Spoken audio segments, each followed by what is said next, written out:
Agora com a palavra, Thiago Araújo, canal O Saquarema, pertencente ao movimento Legião Cheta. Por um momento, antes de iniciar a palestra, eu gostaria de convidar todos a se juntarem comigo de pé, por gentileza. Não podemos perder de mente que somos a terra de Veracruz.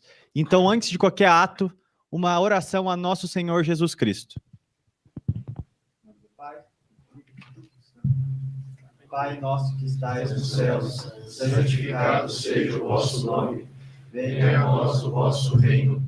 Seja feita a vossa vontade, assim na terra como no céu. O pão nosso de cada dia nos dai hoje. Perdoai-nos as nossas ofensas, assim como nós perdoamos a quem nos tem ofendido. E não nos deixeis cair em tentação, mas livrai-nos do mal. Amém. Bom, dando início ao nosso ciclo de palestras, prometo não ser chato. Na verdade, se eu estiver gritando muito, vocês me avisam que eu costumo me animar um pouco. E como a gente está aqui num domingo, 9h30 da manhã, chegamos às 8h, acho que é necessário um certo tom de energia nas nossas palestras. Para ninguém ficar mexendo no celular, ninguém tá meio pingando. Já vou dizendo que eu também sou catequista, então eu sei pegar no pé de quem tá pescando, hein? Então vamos lá. Aspectos centrais. Eu não quero que isso aqui seja uma exposição sociológica, mas para estarmos falando sobre nacionalismo, a gente tem que entender o que vem a ser o Brasil, quais são as nossas contradições e o que é a invenção deste nacionalismo tão singular. O que é a brasilidade pela qual nós militamos? Então, para que eu possa passar a bola para os meus camaradas que vão me suceder nas palestras, eu acho que é interessante a gente ter esses marcos gerais. Primeiro ponto, quando nós pensamos no Brasil, podemos elencar características estruturais positivas e negativas, questões que dizem respeito à nossa formação histórica. Então, o processo de povoação do Brasil é marcado pelo latifúndio e pela escravidão, para muitos máculas, mas ao mesmo tempo é signo daquilo que nós colocamos num pedestal quanto os valores mais sagrados da nacionalidade. O catolicismo fundante com as missões jesuítas e a mestiçagem. Essa obra do nosso processo civilizatório que nos permite reunir aqui cada um na sua própria matiz, sem qualquer diferença. Olhemos mesmo para os nossos vizinhos, com microconflitos étnicos. A gente olha para a Bolívia hoje, qual a situação que a gente encontra entre as populações urbanas e as populações indígenas? Se a gente olha para os nossos irmãos do norte, uma população segregada entre pretos e brancos, onde 1/8 de sangue negro já te faz não ser branco mais. E o mesmo vale inversamente. Quando nós olhamos para a África, o tribalismo, os conflitos clânicos também se impõem. A Ásia, eu não preciso nem trazer muitos detalhes.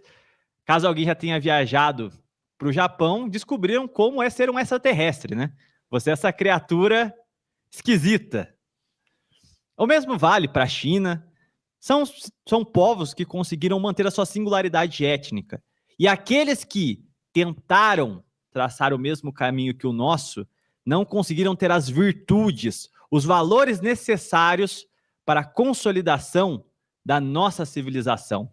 Uma civilização tropical, uma civilização latina. É graças a essas questões estruturais vinculadas à nossa identidade é que podemos, de maneira tão singular no mundo, criar um expediente de nação como o Brasil. Um expediente ainda em construção, em risco de desmonte. Afinal, quando a gente liga a TV ou a gente acessa nossas redes sociais, o que é que a gente encontra? Apropriação cultural é a guerra do preto com o branco num país de mestiços. Então, assim, a gente sofre ataques constantes à construção, à nossa civilização, o nosso tipo próprio. O que eu pretendo apresentar para vocês é o que vem a ser essa brasilidade em construção com suas virtudes e erros, suas tensões. Não é pessoal, mas eu também vou citar Hegel, mas no sentido oposto. O Brasil é a terra dos contrários, é a terra dos contraditórios, mas não os contraditórios conflitantes, os contraditórios que se amortecem, que são capazes, a partir da contradição, criar um subproduto altivo, virtuoso, civilizatório. Enquanto os materialistas históricos pensam em analisar o Brasil segundo essas bases, o Brasil é metafísico. O Brasil é profundamente metafísico. Ele tende ao sagrado, nem que seja no folclore, nas suas parlendas, nas suas crendices. Reside em nós, a cada passo, a cada pensamento, uma profunda metafísica que configura o brasileiro. Sendo assim, você ser um materialista histórico no Brasil é como você ser um camelo na Amazônia. Alguém te colocou ali e você não é de lá, não. Você é um alienígena.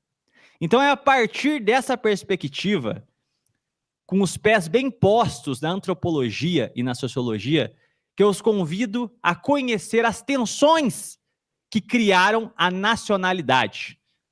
O Brasil nasceu em que momento? Com a chegada dos portugueses? A partir da independência? Da proclamação da República? Da refundação do Estado em 30? Mas aí é a refundação, né? Não pode ser a criação. Quando nasce o brasileiro? A partir do primeiro náufrago português? Ou já existia aqui a terra de Pindorama? Creio que é um exercício bastante romântico. Na prática, o primeiro brasileiro nasce na mestiçagem. São os matutos de São Vicente. São os homens que acompanhavam Caramuru. Essa é a fundação mística do Brasil, uma epopeia à parte. O que é triste, a gente não ter os mesmos escritores que outrora confabulavam a nacionalidade nesses marcos lendários. Tenho aqui a honra e a felicidade de olhar para a plateia e encontrar alguns nomezinhos carimbados, que estão sempre comigo no Clube do Livro. A gente sempre se debruça sobre as obras dos intérpretes do Brasil, mas também os grandes escritores do Brasil, que são capazes de pegar esse academicismo chato e transformar em arte, transformar em folclore, em algo lendário. E é sobre isso que a gente está falando aqui hoje. Mas também é digno de nota, temos aqui um folclorista de mão cheia, meu querido amigo Gabriel Lopes, que desde 2018 está nessa luta ingrata comigo sobre querer falar de Brasil no período Luzia. Falar de Brasil quando todo mundo quer saber de China, de Estados Unidos, de que agora trazer à tona um africanismo alheio à nacionalidade, um orgulho étnico europeu estranho à nossa história. Nesse momento, creio que cada um que está aqui conosco hoje tem um grito a bradar de respeito à nossa formação, ao que somos quanto brasileiros. E aí a gente entra nas primeiras dualidades que acompanham o Brasil no nosso processo histórico. Então, se a gente faz um enquadramento colonial em torno do catolicismo, do latifúndio, da escravidão e da mestiçagem, esse é o nosso processo de caos formador. O Brasil colonial ainda não era Brasil por excelência. Estávamos em formatação. Foram aquelas tensões que nos desenharam. Creio que a obra que melhor concatene se tornou símbolo da construção da identidade seja Casa Grande Senzala, pelo conflito evidente de um país escravocrata. Mas um país escravocrata que, pelo catolicismo, permite a miscigenação não só do sangue, mas do credo, da cultura. É o que nos personifica como tais. Mas não é o meu objetivo aqui trazer o lusotropicalismo de volta à tona. Eu quero falar sobre o nosso processo recente, as contradições quanto Brasil maior de idade. Eu sou um adepto do Brasil menino, Brasil Martins Sererê, estamos ainda aprendendo a construir uma nação, e por isso os nossos erros e acertos, e por isso a liberdade para nós se torna tão caótica. Ainda não temos o discernimento propriamente posto de nação madura.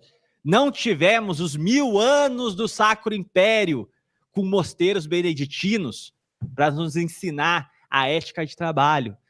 Aqui nós tivemos, male 250 anos de jesuitismo a trancos e barrancos, tendo que brigar com coronéis, com governadores gerais, tendo que lidar com o padre pelego, que se volta contra a própria igreja.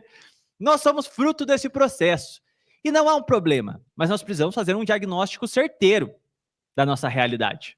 Então nos falta a disciplina, a construção desse ato disciplinar passa por uma profunda avaliação de quem somos.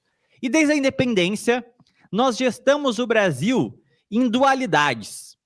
Nós estaremos sempre em torno da Casa Grande e da Senzala, só que a partir da nossa maioridade, a partir do 7 de setembro, nós apresentamos novas contraposições de caráter ideológico, cultural, social. A primeira delas, que marca o debate público nacional, é o que dá nome ao meu canal. Eu não sou de Saquarema, da cidade do Rio de Janeiro. Esse nome vem em referência aos conservadores do Império, que por ter um reduto eleitoral no distrito de Saquarema, eram os caciques da região, ganharam esse apelido devido a esse acúmulo de fazendas na região. Esse processo é bem interessante porque é a nossa primeira tentativa de ensaio da brasilidade. Os liberais, opositores aos conservadores, eram conhecidos como Luzias, devido a uma guerra civil, um levante armado, que ocorreu em 1842, quando os Luzias, não aceitando o resultado das eleições, pegam em armas. E em Minas Gerais, na cidade de Santa Luzia, são derrotados pelo patrono do Exército Brasileiro, Duque de Caxias. E aí, então, por essa derrota, os conservadores, para tirar sarro, né, também é característico da nossa identidade, os apelidaram de Luzias, os fadados à derrota. Por que eu estou evocando esse historicismo boboca? A partir dessa dinâmica entre Saquaremas e Luzias, a gente tem interpretações de Brasil incipiente. Os conservadores, os Saquaremas, eles reagiam ao romantismo liberal. Os liberais, passando pelo processo de independência, vendo que o único que era capaz de fazer o Brasil livre de Portugal, mantendo a nossa unidade, era um monarca, era um homem com coroa na cabeça, e foram paulatinamente alijados do poder, tiveram de ir para uma tese autodestrutiva. Seria a luta sistemática contra o absolutismo de Dom Pedro I. O pai da imprensa no Brasil, Líbero Badaró, morreu defendendo esta causa. Aos liberais, se o realismo político nos levou a nos tornarmos um império, o idealismo, o romantismo os fariam ser cosmopolitas. Se a realidade nacional é reacionária, então o lusianismo, o pensamento romântico, deveria ser idealista e liberal. Contrapondo as estruturas profundas do Brasil, eles defendiam a importação de ideias. Então, os Estados Unidos fez a sua independência, se tornou uma república, se tornou um país federalista. Cadê a liberdade dos nossos estados? O nosso imperador, que criou esse estado centralizado, é um inimigo da pátria, sufoca os grilhões da liberdade. O resultado foi um movimento autodestrutivo até o esfacelamento das instituições imperiais. É o Ato Adicional de 1834. A partir de um idealismo do que está em moda na América do Norte, na Europa, as ideias iluministas, aquilo que nós deveríamos seguir para ser um exemplo de civilização, segundo as lentes europeias, é que eles vão criar Ontologia Luzia, o idealismo por excelência. Qual é a oposição a esse pensamento? Se de um lado nós temos os Luzias que olham para o outro lado do Atlântico e buscam as suas ideias, se movem segundo o que a academia, os bacharéis, todos esses homens de pompa, senhores das ciências e da filosofia dizem, tudo que vem de fora, qual era o movimento natural dos conservadores?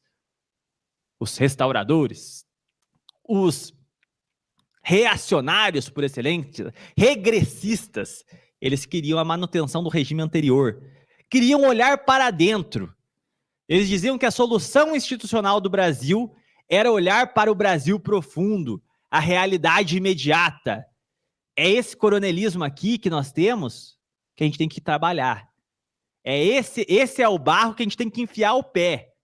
E a partir do processo de racionalização desse patriarcalismo é que a gente vai conseguir construir um Brasil. A alternativa a esse remédio amargo é o Projeto Luzia, que, se bonito nas ideias, na prática lançou o Brasil a diversas revoltas civis simultâneas, culminando em diversos movimentos separatistas, esfacelando a nação, nos jogando num estado de anarquia. Só que aí vem a questão. Eusébio de Queiroz, Visconde de Itaboraí, Visconde de Uruguai, Bernardo Pereira de Vasconcelos, homens de pompa da coroa. Fala pra mim, eles têm calo na mão? Eles pegaram enxada? Era gente do Brasil profundo? Gente que olharia pro Brasil para construir as suas ideias? Ou será que eram mestres nos cânones formados em Lisboa? Os nossos saquaremas, aqueles que bradavam olhar para o Brasil, para construir o Brasil, eram eles próprios cosmopolitas. Então percebam, as dualidades guardam armadilhas. Quando nós falamos assim, uma análise estrutural do Brasil entre saquaremas e luzias, ou eu sou internacionalista ou eu sou nacionalista, será que a gente consegue se enquadrar nesses estereótipos? Será que nós não somos também sujeitos de tensões, contradições? E é isso que nós evidenciamos no Império. Os mesmos homens que diziam que iriam construir um Brasil autêntico eram profundamente influenciados pela escola francesa, pelo parlamentarismo inglês, pelos todos os modismos que eles próprios criticavam nas Luzias. Mas percebam, não se trata de demolir a memória dos saquaremas, senão eu mesmo não reivindicaria esse título, mas é compreender a natureza humana diante das tentativas de enquadramento do homem a uma teoria. Ninguém vai ser totalmente homem do sertão, eu sou o Brasil profundo encarnado. Bom, os mais jovens aqui eu tenho certeza que estão jogando alguma coisa no computador, estão consumindo alguma série japonesa ou americana. Ninguém pode ser esse estereótipo. E isso é a questão central para analisarmos o Brasil.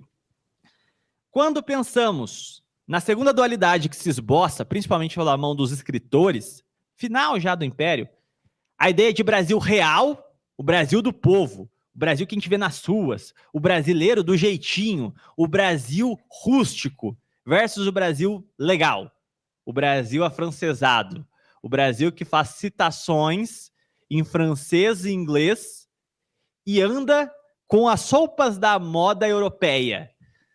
Essas instituições muito bonitinhas, mas que quando a gente olha para o Brasil real, a gente sabe que é impossível. É o Brasil do Estado democrático de direito, com todas as seguridades, do combate ao machismo, do combate à homofobia, do combate não sei o que, fobia, ismo, sei lá o que, quando na prática a gente desce a rua e vê o olheiro do carro falando: ô viado, ô neguinho, chega aqui. Eis o contraste do Brasil legal e do Brasil real. O Brasil legal, ele é fruto de uma elite deslocada, acastelada, completamente desligada do Brasil profundo. Um caso recente que me chamou a atenção, que ganhou muita notoriedade, o caso da adultização das crianças. Vamos fazer a lei Felca. E aí você vai ver o caso, é o Ítalo, um cara, nem sei de que estado que ele é, Paraíba, sertão ou não? Da capital. Vamos lá, Paraíba. Extremamente naturalizada, uma parada altamente naturalizada, a sexualização precoce, muitas vezes pelas próprias condições sociais. Vá falar pro paraibano do interior, fala assim, ó, meu amigo, você é pedófilo, viu? Essa menina de 15 anos que você tá secando na rua, para com isso. Você é Jack. Ele vai olhar e falar assim, ó, produto tá maduro. Esse é o Brasil real. Eu tô falando que isso é bonito? Não. Tô falando que isso não precisa de educação, direcionamento, elevar, civilizar, sim. Mas não vai ser o Estado com porrada dada por sujeitos deveras decadentes que vão conseguir resolver isso. Vocês acham mesmo que um sujeito do interior de Alagoas vai ouvir um cosmopolita bonitinho, da barbinha bem feita e da harmonização facial, falando sobre como você deve ser progressista, enquanto gospe no cristianismo, enquanto gospe na família brasileira? Evidentemente que não. O Brasil profundo, o Brasil real, tem nojo do Brasil legal, justamente porque ele é descolado da realidade. Ele não consegue criar uma ponte com o Brasil real. Percebam, então, não existe um Brasil real, límpido, maravilhoso, que nós vamos idealizar. Mas o inverso também é proporcional. O Brasil legal é decaído, é fantasioso, é falso. Percebam, então, novamente, temos uma dualidade, mas elas se retroalimentam e elas se complementam. Não vai ser abraçar totalmente a ideia de um Brasil real ou um Brasil legal que vai resolver a nossa situação. Nós estamos aqui na transação. Nós estamos em algo pelo meio. Precisamos do Estado civilizador, mas do Estado que não negue os valores profundos da nação. Isso aí, esses dias, fiz romaria, sou de São José dos Campos, fui até Aparecida. Meu pai é o símbolo maior da modernidade. Meu pai é ateu, niilista, e eu católico. Aí eu tava me preparando e ele falou assim, não vai não, é perigoso, não sei o quê, não vai andando, tem que ir pelo acostamento. Não, ué, tô em estado de graça, se Deus me levar, alguma seguridade eu tenho. Mas ele falando, não, o Estado é laico, não é? E tinha que proibir isso, porque atrapalha o trânsito, porque não sei o quê. Aí você olha o sujeito, você gosta de que estilo de música mesmo? Ah, eu gosto de grunge, eu gosto de rock clássico. Ah, aí você vai ver os romeiros, eles gostam do quê? Moda de viola. É a encarnação do Brasil profundo. Todas as expressões do Brasil litorâneo são estranhas, exógenas à nação. E justamente por serem alienígenas, quando olham para os nativos, os verdadeiros nativos da terra, tem nojo. Esses caipiras aí. A Bíblia é a história de carochinha. O sujeito não consegue compreender o que é o Brasil. E pela sua própria ignorância, eleva esse cosmopolitismo à condição de saber. À condição de novo oráculo de Delfos. Hoje, a igreja é um antro de ignorância. Mas você se informar pelo divulgador científico, ganhando dinheiro e mais dinheiro de instituições internacionais, aí é notável saber jurídico, é assim, é o sujeito da ciência, é o divulgador, não pode ser questionado. Então a gente começa a entrar em algumas contradições muito claras que nos levam à nossa terceira dualidade, que é a dualidade sertão-litoral, muito personificada com a Guerra de Canudos, quando aqueles caboclos, movidos pela fé e pelo desejo de sobreviver naquele sertão seco, se debelam. Queriam viver em paz, mas para o litoral, tinham acabado de proclamar a república. Acabou esse atraso do patriarcalismo, esse atraso da monarquia. Esses sertanejos aí são bárbaros. Eles têm que ser civilizados pela força, para eles entenderem como o Jean-Jacques ele nos ensinou sobre como o homem deve se portar perante as... Gente que nunca se deu o trabalho de levar uma escola para o sertão, mas que esperava que aqueles revoltosos comungassem de todos os dogmas da modernidade, quando o que eles tinham como força motriz era Cristo. O conflito era evidente. O litoral representado pelo exército e o sertão, Brasil profundo, representado pelos revoltosos. Euclides da Cunha vai olhar para esse conflito e apontar essa ligação, essa dualidade entre sertão e litoral, como inevitavelmente belicosa. O choque do sertão com o litoral seria inevitavelmente as armas, porque o litoral não poderia tolerar a barbárie. Como podem os homens, tendo vivido o século das luzes, a Belle Époque, agora o majestoso século XX, entrando já para o século XX, viverem dessa forma, como crédulos, como gente baixa? Então, o único resultado seria a eliminação, a supressão desses caboclos. Euclides viu aquele massacre, viu aquele genocídio e depreendeu que a única saída desse conflito eram as armas. Só que nós vimos outras configurações sobre o conflito litoral-sertão. Porque o litoral, ele é decadente, porque ele é aberto, ele segue as modas, ele é mais artificial, mas, inevitavelmente, ele tem a técnica. É onde nós temos nossos doutores, nossos técnicos. O litoral não pode ser visto como um caminho unicamente de perdição. O litoral é onde nós encontramos a modernidade e os meios de operar uma civilização no século XXI. Sem a técnica, sem o racionamento do Estado, não há nação que sobreviva. Nós não vamos voltar para a Idade Média, porque nós vemos a decadência da modernidade. Isso não vai acontecer. O sertão, por sua vez, ele era a terra de Lampião, é a terra do nepotismo, é a terra do abuso de menores, é a terra dos bandoleiros. Esse é o sertão também, da fome, da subnutrição. Mas ele também tem virtudes, virtudes que dizem respeito à alma do país. A religiosidade árida, mas firme, consistente, robusta, o patriarcalismo formador de lares. A resiliência espiritual do Brasil reside nos sertões, enquanto a técnica reside no litoral. Como nós vamos construir uma nação sem a técnica e sem a tradição? Como podemos ser um ente sem corpo ou sem alma? Sendo assim, o conflito não é uma imposição, pelo contrário, depende da nossa capacidade de constituir o país.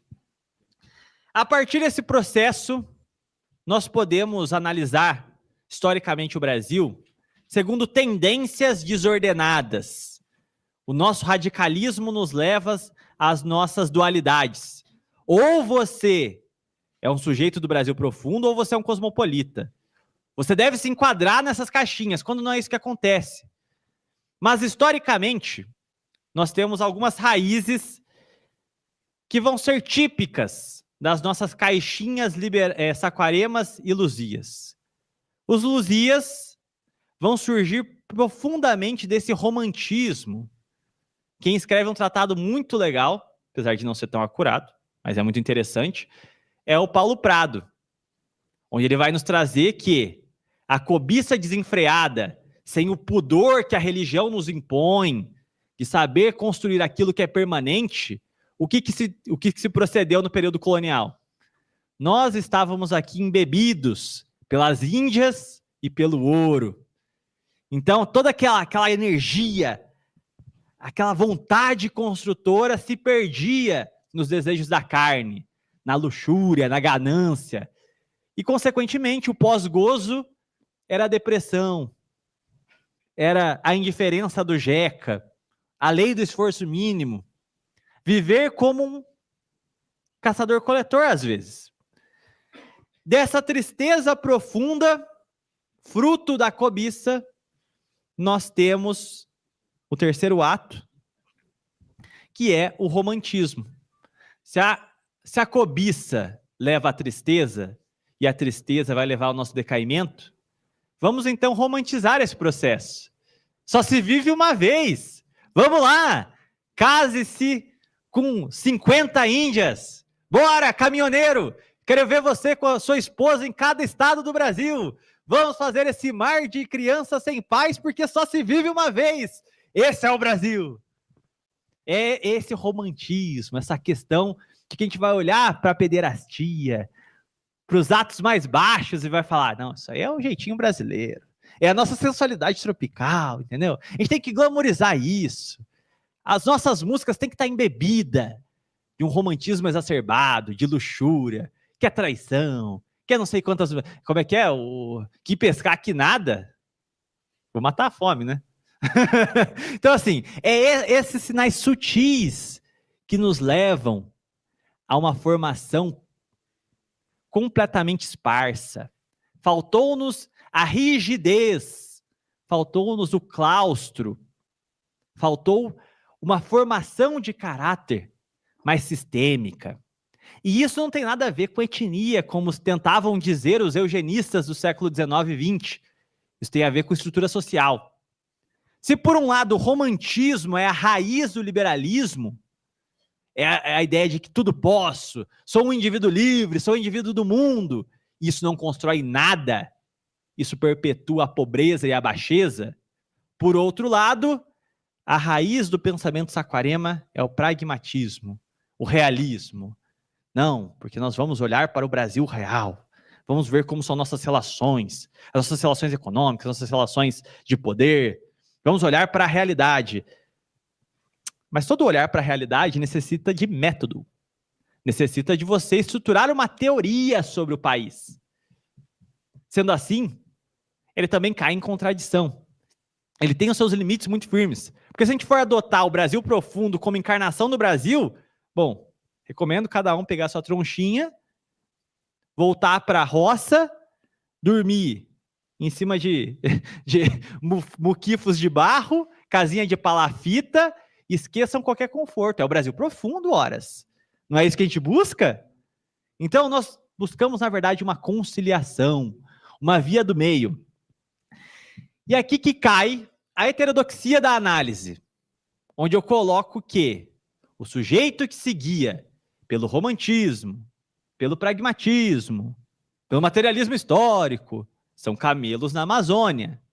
Eles não conseguem entender a nuance que tipifica a brasilidade. E eis a palavra-chave da minha fala. Nós somos esse povo da nuance.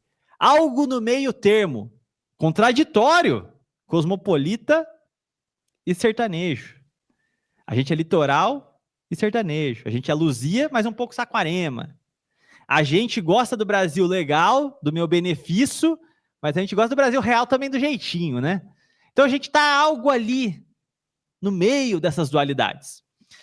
Um dos primeiros historiadores da perspectiva conservadora do Brasil foi Justiniano José da Rocha, onde ele faz uma análise de escopo bastante imediata, de curto prazo, que ele viveu o gabinete da conciliação do Marquês do Paraná, ali na década de 50 do século XIX, e ele faz uma síntese da história política do Brasil, da independência até aquele momento.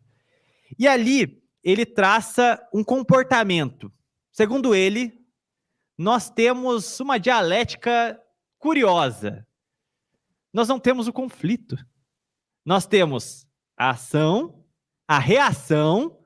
Aí você fala, nossa, a tese, a antítese, agora vai vir a síntese, né?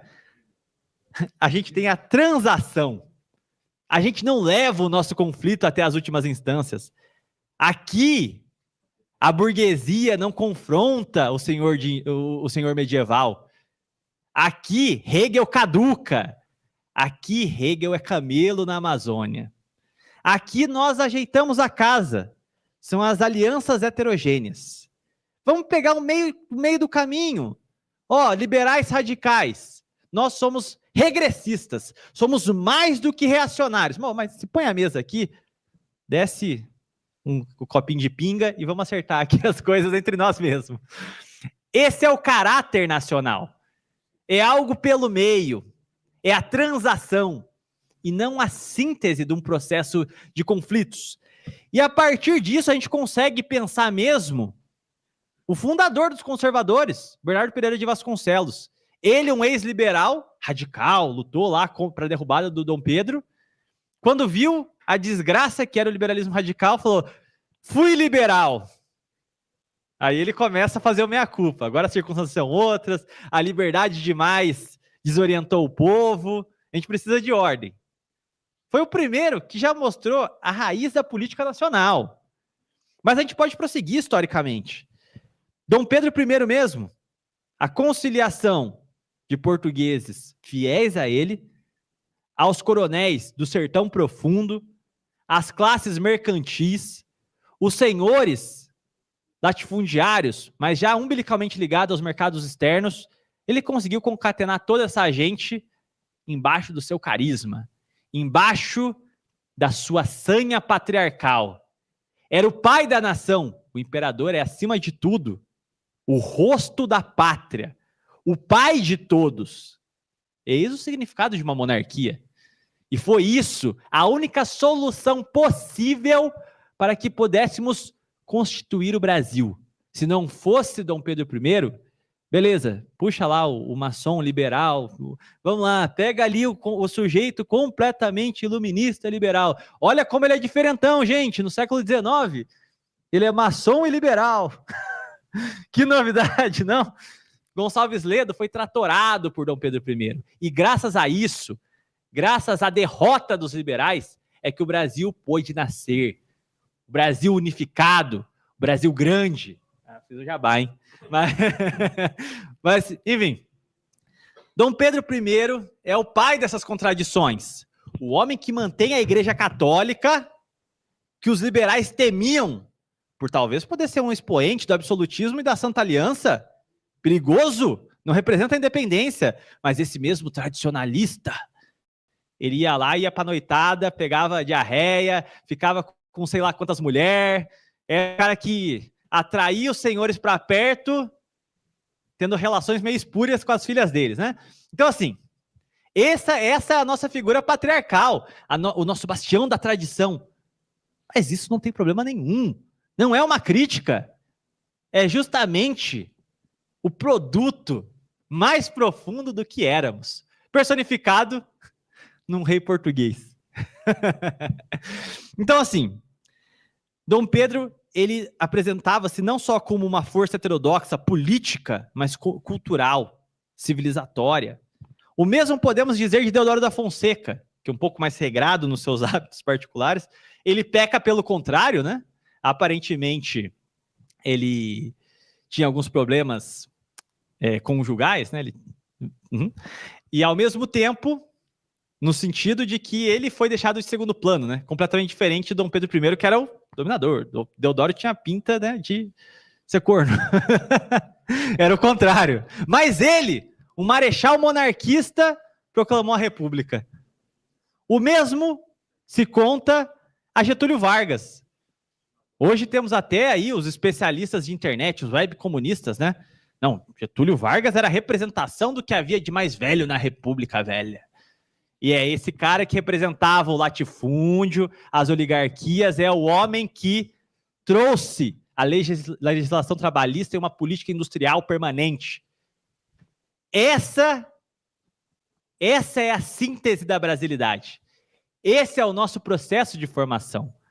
Não se trata de ignorar as nossas dualidades, elas são muito interessantes para a gente poder interpretar o Brasil. Sem elas, a gente não pode entender o que é o nacionalismo brasileiro. Mas, enquanto nós não dermos a devida atenção no Brasil, quanto esse país do equilíbrio de tensões, nós não podemos compreender a nossa própria essência. E qual é a síntese desse equilíbrio de tensões nas mais variadas expressões da nacionalidade? No futebol, nas lutas, nas artes. É a ginga. é esse nosso jeitinho, é a nossa capacidade de conciliar, é a nossa capacidade de, diante da ação e da reação, não buscar a síntese, buscar a transação, o subproduto profundo da conciliação, do equilibrar pratos. Então, se nós queremos pensar o nacionalismo para o Brasil no século XXI, temos por base os valores fundacionais, mas ao mesmo tempo o nosso temperamento. E a grande ameaça que nós temos hoje à nacionalidade é o ataque a essa característica principal, fundamental, que sobrepõe as dualidades entre sertão e litoral, entre Luzias e Saquaremas, que é a nossa capacidade de ginga, nossa capacidade de nos manter unidos na diferença, através dos nossos signos maiores, a espiritualidade, a mestiçagem, a defesa do chefe nacional, o caudilho, que desde Dom Pedro I a Getúlio Vargas é esse homem. Temos até o Teixeirinha, não é? É o presidente Médici, é o presidente Médici. O que é isso se não um caudilho nacional? Então, assim, o que nós temos... Levando à conclusão, prometo. Bom, o grande inimigo à brasilidade é o atomismo. É justamente esse liberalismo que busca nos castrar na nossa identidade real para colocar em seu lugar o identitarismo. Então você não é mais o brasileiro, de fato, vinculado profundamente com as suas tradições, com seus costumes. Não, agora você está reduzido a ser o preto periférico, a ser o descendente de alemão. Ele não é brasileiro, ele é descendente de alemão agora. Ele só frequenta o Oktoberfest porque o carnaval é pederastia. A gente tem lá os quistos. Não, agora os povos indígenas intocáveis, não são brasileiros. Tem que proteger eles lá, enclausurando eles no subdesenvolvimento mais tacanho, mais baixo. Ninguém mais é brasileiro. Pelo contrário, a mestiçagem é genocídio agora, né? São esses ataques que constituem a maior ameaça ao nacionalismo no século XXI. Se nós temos problemas estruturais na economia, na política, a raiz de tudo isso está na cultura, está na identidade. Se ninguém conseguir bater no peito e dizer sou brasileiro, como é que nós vamos reunir energias morais para enfrentar os nossos problemas? Se destruírem a família, como é que forma um indivíduo? Não tem como. O que nós estamos vendo se operar no Brasil com uma cooptação de forças nacionais por orquestrações internacionais é a política de cemitério. Quantas famílias nós vemos se formar? Com quantos anos os jovens se casam hoje? Quantos filhos uma família tem em média? Quantas famílias a gente consegue constituir de fato, de forma indissolúvel no Brasil hoje? Esse é o problema central. Se nós não nos levantarmos para refletirmos e defendermos a nacionalidade, a brasilidade, para aqueles que terão filhos, e agora a gente tem que fazer esse meia-culpa ainda, né? Vocês terão que fazer a seguinte pergunta para ele. Ou melhor, você terá que dar o seguinte anúncio para ele. Meu filho, você será escravo ou será um canalha? E é esse o Brasil que nós queremos? Eu imagino que não. A terra de Santa Cruz tem uma vocação muito clara. Somos o berço da civilização latina. Ou melhor dizendo, somos descendentes da civilização latina e os seus principais caudatários. Aqui será o Quinto Império. E a missão de construir esse projeto civilizatório a nós pertence, ao Brasil profundo e o Brasil litorâneo, ao Brasil Saquarema e ao Brasil Luzia. Temos que ter um projeto de transação. Gente, só lembrando vocês, aqui na entrada temos a editora Flâmula, a editora da Legião Anchieta. Quem quiser nos ajudar, o movimento nacionalista, vocês sabem como é que funciona, né? A gente trabalha contando milho. Então, quem quiser colaborar com o movimento, temos 3 lançamentos nossos ali. Recomendo a todos Corporativismo, a saída para o Brasil moderno, conciliado com o seu espírito profundo. Gente, muito obrigado.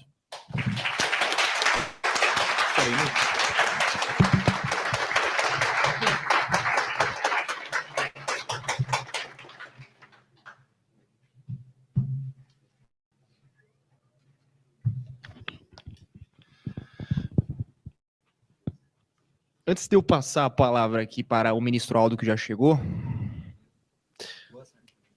Foi bem pra